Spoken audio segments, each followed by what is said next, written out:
When you're in an in-between place in life, what do you choose to do? Do you look ahead to the future and put your dreams on hold until you have the house, job, or lifestyle you want? Or do you use every little bit of your creativity to bring the essence of that dream into your world now? I think the universe smiles on us when we step up and co-create with her instead of making excuses. That's when we realize that our dreams don't have to be something we're reaching for. They can be a part of our everyday, right now.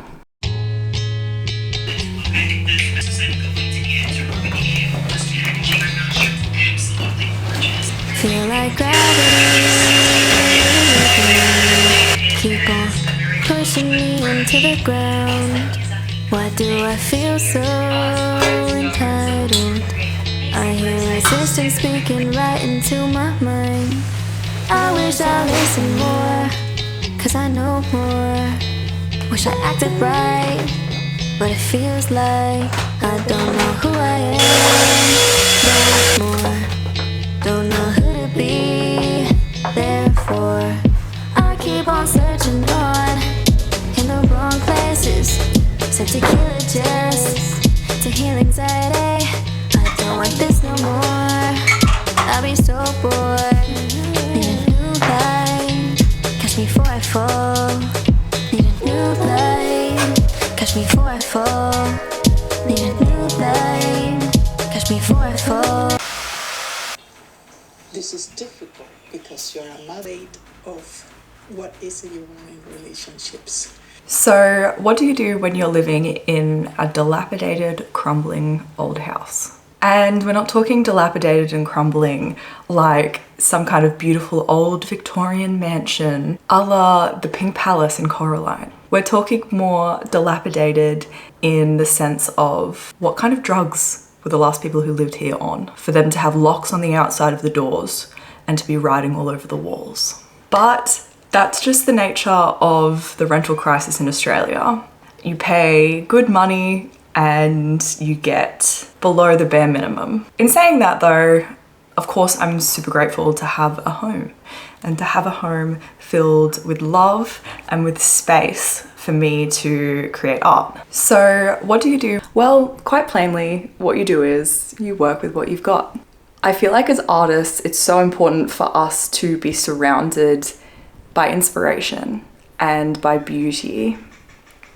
But we're also extremely good at being able to see the beauty in unexpected places and to create beauty where there was none, or draw the beauty out in difficult situations. So that's what this little studio space is all about. It came from a need to create a studio for the summertime specifically, so I could have space for multiple fans to be set up. And so I could have space to set up a yoga mat so I can stretch more regularly. I'm never perfect, just one. Your girl's back and spine ain't what it used to be. My normal studio, which is just behind me through this door, just isn't large enough. So this house itself gets really, really hot. It's not insulated and there's not enough space for fans, and just the lack of airflow in such a tiny room has already made me, at the start of summer, really start putting off painting because it's so uncomfortable. And that's not good. I want to stay productive throughout the hot months. And although the bones of this space isn't pretty, I'm so lucky to have this bit of space just outside my studio that has potential, and we can work with potential. So here's the setup so far. So what we're working with now are the essentials. I've got my easel, I've got my painting palette and storage unit. Hey bud. Hey, good boy. I've got fan, crucial. I think I'm gonna get another one as well so I can have two, but one for now, amazing. I've got my studio lighting so I can paint, as it gets quite dark in here in the afternoons. And I actually moved this hallway table here. I found this by the side of the road for free. I've also got my chair here that I set up with my easel. Now, zooming back a little bit, last night I had a genius idea, right? So I moved this little storage unit that was just over here to here. Please don't mind that pile of laundry right there. So what I'm actually thinking is, because our house is a really strange layout and it's very open from the front door here, we've got this side and then we've got a lounge room that is behind me. So I want to enclose this space a little bit more to give the feeling more like we've got a room here as opposed to this open area. Normally, like, open plan is really nice, but if you can see this room, we've got a bathroom right here, a door to the bathroom. We've got a door to my studio. So it was this really awkward space that you really couldn't do anything with and just became sort of a dumping ground of stuff.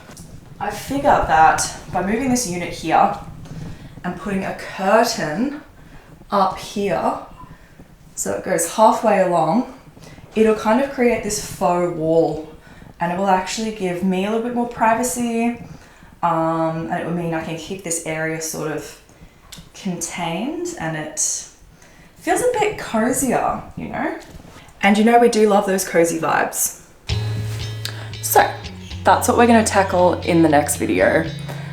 It's Vlogmas and I've missed a few days, so I'm trying to make the videos a little bit shorter, more bite-sized, so I can get back on track with my schedule. I have quite a few little projects and little disaster zones to try to problem solve in this space, but I'm really excited about it and I can already see that I'm really gonna love using this space over the summer. I'm sorry, but I think everyone's just gonna have to get used to the peaceful grey noise of a fan in the background of all my videos for the next few months. I'd love to have you back for part 2 of this little space rejuvenation, because I think we're both gonna be surprised at what some really small, low budget changes can do to even the tiredest of spaces. Here's a hint, we're definitely going to be buying plants. Plants solve everything. All right, it's time for me to get a little bit of painting done on this lady here. And I'm hoping to upload a video tomorrow because I've missed a few days, like I mentioned. So I'm hoping to catch up. So see you guys tomorrow. Bye. Say she's hopeless, tragic. I'm never perfect, just wanna work it, yeah.